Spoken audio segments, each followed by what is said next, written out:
நான் குற்றம் சாட்டிய நிறுவனங்களை இதுவரை திமுக மறுக்கவில்லை. பூச்சாண்டி காட்ட வேண்டாம் என அண்ணாமலை பதிலடி. சென்னை தலைமை காவலரின் மகளுக்கு தவறான சிகிச்சை அளிக்கப்பட்டதா? மருத்துவக் குழுவை அமைத்து விசாரணை நடத்த ஓட்டேரி போலீசார் பரிந்துரை.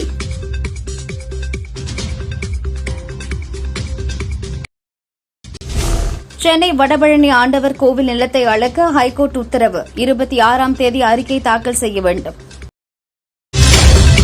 ரயில் போன பிறகு மறியல் செய்த காங்கிரஸ் கட்சியினர் புதுவிதமான ஆர்ப்பாட்டமாக இருப்பதாக மக்கள் கிண்டல்.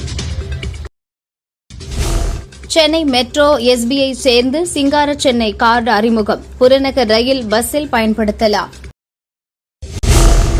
பருவநிலை மாற்றத்தை சமாளிக்க மக்கள் பங்களிப்பு அவசியம். உலக வங்கி நடத்திய சூழல் கருத்தரங்கில் மோடி வலியுறுத்தல். நான் ஊழல்வாதி என்றால் உலகில் யாருமே நேர்மையாளர் இல்லை. கெஜ்ரிவால் ஆவேசம். மத்திய ஆயுதப்படை தேர்வு எழுத தமிழ் உட்பட 13 மொழிகள் கூடுதலாக சேர்ப்பு. இந்தி, ஆங்கிலம் மட்டுமே என்ற நிலையை மாற்றியது மத்திய அரசு. திமுக சொத்து பட்டியல் விவகாரம் சோபிக்கவில்லை. KS அழகிரி கிண்டல்.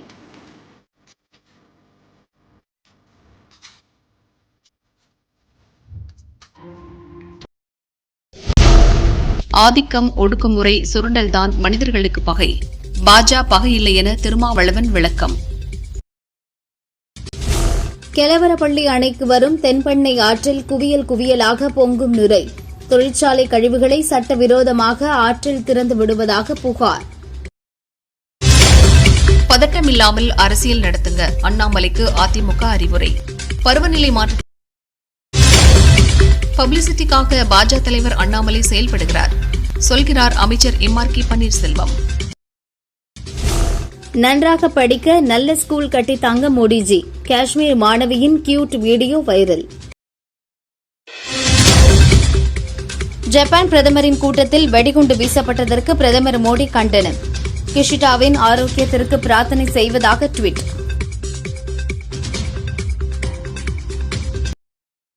இனி விரிவான செய்திகள்.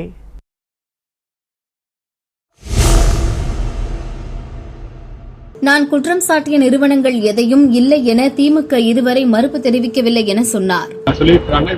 ஊழல் செஞ்ச பணத்தை ஏதாச்சும் ஒரு லாயருக்கு பணம் கொடுக்கணும்ல, அதனால ஊழல் செஞ்ச பணத்தை லாயருக்கு பணம் கொடுத்து திமுகவுடைய லாயரை கொடுக்க வைக்க வேண்டும் என்று திமுக நினைத்தால் நிச்சயமாக வழக்கு தொடுக்கட்டும். ஒரு பக்கம் நீதிமன்றம் இருக்கிறது, ஒரு பக்கம் மக்கள் மன்றம் இருக்கு. அதை பத்தியெல்லாம் பயப்பட போறது கிடையாது. ஏன்னா சாராயத்துல கொள்ளையடிச்ச பணத்தை எங்கேயாச்சும் செலவு பண்ணித்தான் ஆகணும். இத்தனை காலமாக கொள்ளையடிச்சிருக்காங்க. இப்பவும் பாருங்க, நான் ஏற்கனவே சொல்லியிருந்தேன், ஒரு வாரம் கழிச்சு உங்கள்கிட்ட பேசுறேன் அப்படின்னு சொல்லிட்டு.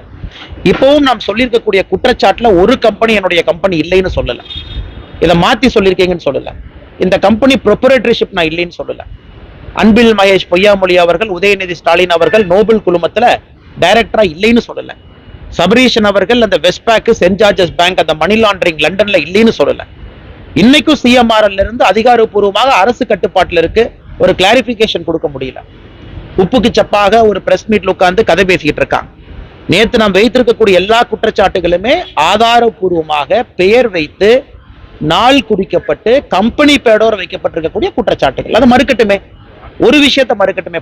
பொதுவாக பேசுவதற்கு இந்த கம்பெனி சொன்னீங்க இல்ல, என் பேர்ல இருக்குன்னு சொன்னீங்க இல்ல, இந்த அமைச்சருடைய குடும்பத்தினுடைய பேர்ல இருக்குன்னு சொன்னீங்க இல்ல.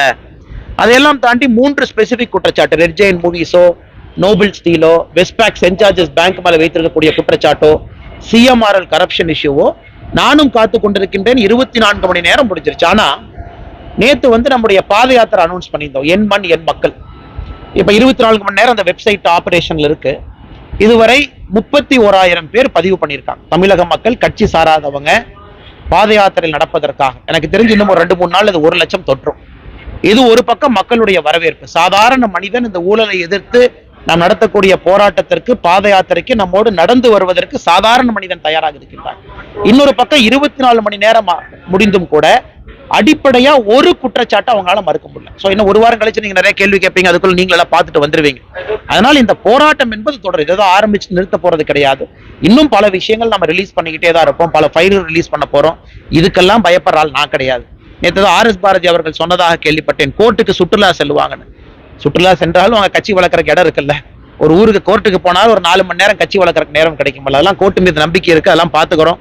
நீங்க கோர்ட்ல வந்து இது என் கம்பெனி இல்லைன்னு சொல்லுங்க, கோர்ட்ல இன்னும் அதிகப்படியான ஆதாரத்தை கொடுக்கத்தான் போறோம். கோர்ட்டுங்கிறது இன்னும் அதிகப்படியான ஆதாரம். அதனால நீங்க எங்கேயும் தப்பிச்செல்லாம் போயிட முடியாது. இந்த பூச்சாண்டி வேலையெல்லாம் எங்கிட்ட வச்சு கூடாது. இதெல்லாம் யாராச்சும் ஒன்றும் தெரியாத அரசியலுக்கு வந்துருப்பா, அவனை மிரட்டி உருட்டி பாத்திரலாம். எங்கிட்ட மிரட்டலுக்கும் வேலைக்கு ஆகாது, உருட்டலுக்கும் வேலைக்கு ஆகாது. அதனால RS பாரதி இல்ல, அவருடைய தந்தையாரே வந்தாலும் சந்திப்பதற்கு நான் தயாராக இருக்கின்றேன். சென்னை கோயம்பேடு பஸ் ஸ்டாண்டில் பணியில் இருந்த டைம் கீப்பருக்கும் அவரிடம் கையெழுத்து வாங்க போன கண்டக்டருக்கும் வாக்குவாதம் வந்தது. கண்டக்டரை அடிக்க டைம் கீப்பர் கை ஓங்கினார். இதை தனது செல்போனில் வீடியோ எடுத்தார் கண்டக்டர். என்ன சார் கை நீட்டுறீங்க, என்னைய எப்படி அடிக்க கை ஓங்கலாம், இதெல்லாம் நல்லதுக்கு இல்லை சார் என சரமாரியாக கண்டக்டர் கேள்வி கேட்டார். பதிலுக்கு அவர் மீது அதிகாரியும் குற்றச்சாட்டு சுமத்தினார். என்ன சார் கை நீட்டுறீங்க, நல்லது இல்ல சார், அடிக்கிற வேலை வச்சுக்கீங்க, நல்லது இல்ல. இதெல்லாம் ஒரு ஏஎம்னா கை நீட்டுவீங்களா நீங்க? ஏன் உங்க மேல கம்ப்ளைண்ட் பண்ண முடியாது? நீங்க வந்து ஒரு தொழிலாளி அடிக்கிறது உங்களுக்கு யார் சார் ரூல்ஸ் கொடுத்தது? யார் சார் உங்களை அடிக்கிறது ரூல்ஸ் கொடுத்தது? யார் சார் உங்களை அடிக்கிறது ரூல்ஸ் கொடுத்தது? யாருங்க சார் உங்களுக்கு யாருங்க சார் ரூல்ஸ் கொடுத்தது என்ன அடிக்கிறதுக்கு? என்ன அடிக்கிறது உங்களுக்கு யாருக்கு தேவலாம் பேசுறாங்க? யார் தேவலாம் பேசுறாங்க? எல்லா வண்டியும் அவளுக்கு தான் வந்திருக்கு. நானும் 25 ரூபாய் ஈபி கேம் கொடுத்துருக்கேன், அவ்வளவுதான் உன்னால முடியுமா அப்படின்னு சொல்லி தேவலாம் வம்பிழுக்கிறாரு இவரு. தேவலாம் வம்பிழுக்க கூடாது. ஏன்டா ஏம்னா கை நீட்டு வர அவரு? சார் வேணாம் சார், வேணாம் சார், கையை நீட்டுறது வேணாம் சார். அதிகாரி நான் டீசெண்டா பேசிட்டு இருக்கிறேன், நீங்க எந்திரிச்சு அடிக்க வரீங்க, நீங்க எந்திரிச்சு அடிக்க வரீங்க. ஏங்க வந்தாரா இல்லையாங்க? சீட்டு விட்டு அவர் எந்திரிச்சு வர வேண்டிய அவசியம் என்னங்க? எதுங்க எந்திரிச்சு அடிக்க வருவீங்க நீங்க? சம்பந்தப்பட்ட கண்டக்டர் வந்த பஸ்ஸில் குறைவான பயணிகளை ஏறி இருக்கின்றனர். இதனால் கலெக்ஷன் குறைந்திருக்கிறது. இது பற்றி அதிகாரி கேட்டபோதுதான் பிரச்சனை வந்தது என மற்ற கண்டக்டர்கள் கூறினர். சென்னை ஓட்டேரி போலீஸ் நிலையத்தில் தலைமை காவலராக இருப்பவர் கோதண்டபாணி. இவரது மகள் பிரதீக்ஷா, வயது 10, உப்புநோய் பாதிப்புக்காக 3 வயது முதல் எழும்பூர் அரசு குழந்தைகள் நல மருத்துவமனையில் சிகிச்சை பெற்றார். அங்குள்ள டாக்டர் பரிந்துரைப்படி மாத்திரைகளை கடந்த 5 ஆண்டாக சிறுமி உட்கொண்டு வந்தாள்.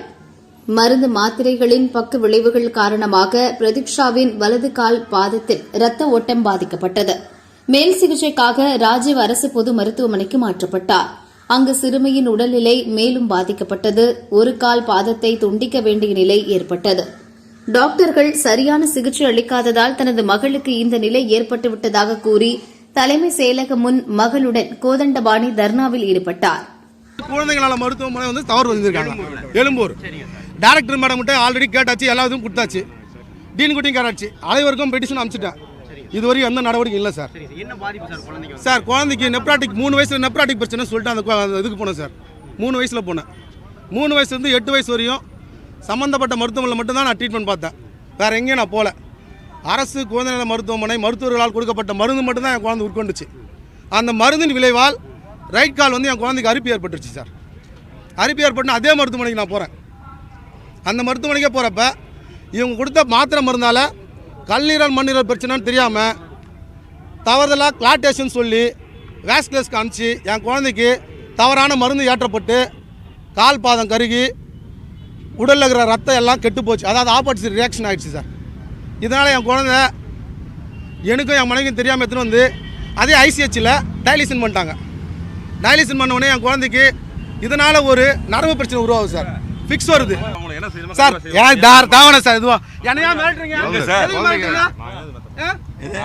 விடுங்க, என் குழந்தைக்கு நல்ல வாழ்க்கை விட்டுருங்க, தயவுசெய்து விட்டுருங்கன்ற.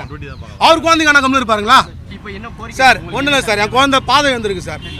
சம்பந்தப்பட்ட அரசு குழந்தை நல மருத்துவமனை வழக்கா பதிவு செய்யணும் சார். அடுத்த குழந்தைக்கு இது மாதிரி ஆகக்கூடாது. ஆசியாலே நம்பர் 1 மருத்துவமனை, மருத்துவர்கள் மீதும் மருத்துவமனை மீதும் வழக்கா பதிவு செய்து CBCID விசாரணைக்கு உத்தரவு வேணும் சார். அந்த ட்ரீட்மெண்ட் கொடுத்த doctors name sir? Director ALC madam தான், அவங்க தலைமையில் இருக்கக்கூடிய டீம் தான்.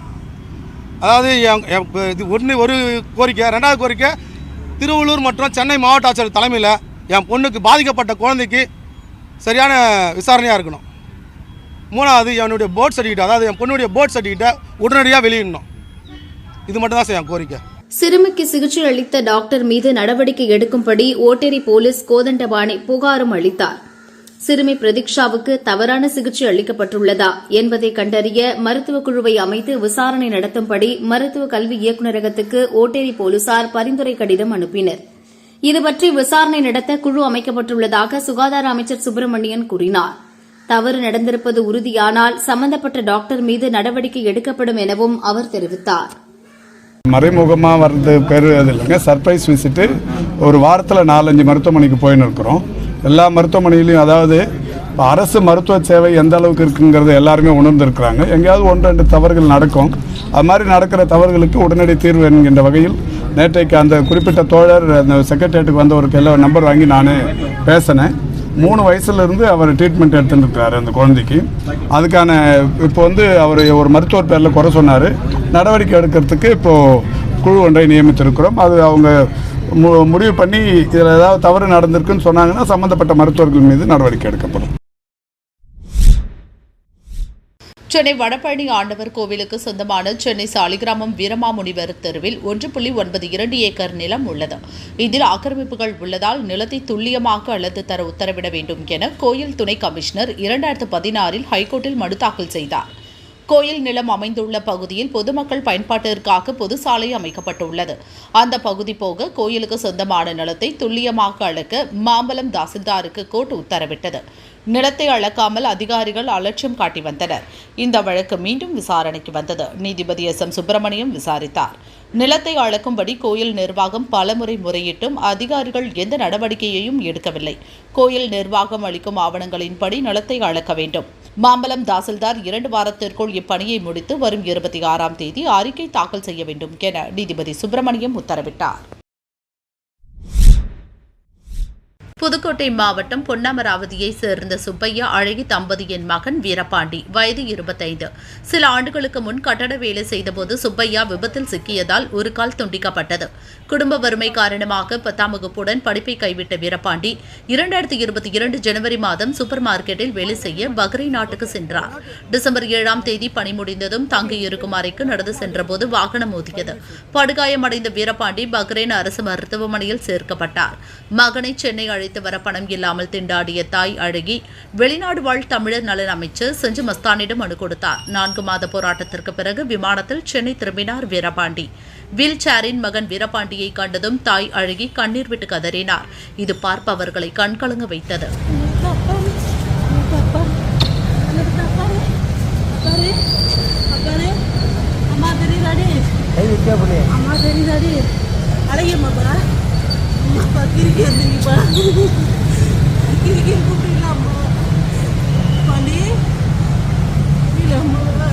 ஆம்புலன்ஸ் மூலம் சென்னை ராஜீவ் அரசு மருத்துவமனைக்கு கொண்டு செல்லப்பட்டு வீரபாண்டிக்கு மேல் சிகிச்சை அளிக்கப்படுகிறது. சென்னை ஏர்போர்ட்டில் சுங்க அதிகாரிகள் சோதனையில் ஈடுபட்டனர். துபாயிலிருந்து வந்த 4 பயணிகள் பேக்கில் விலையுயர்ந்த செல்போன்கள், ஐபோன்கள் இருந்தன. சந்தேகமடைந்து 4 பேரையும் தனியறைக்கு அழைத்து சென்று சோதித்தனர். உள்ளாடையில் பொட்டலங்களாக 3.4 கிலோ தங்கப்பசை வைத்திருந்தனர். இதன் மதிப்பு 1,83 லட்சம் ரூபாய். மொத்தம் 2,08 லட்சம் ரூபாய் மதிப்பிலான பொருட்களை பறிமுதல் செய்து 4 பேரையும் கைது செய்தனர்.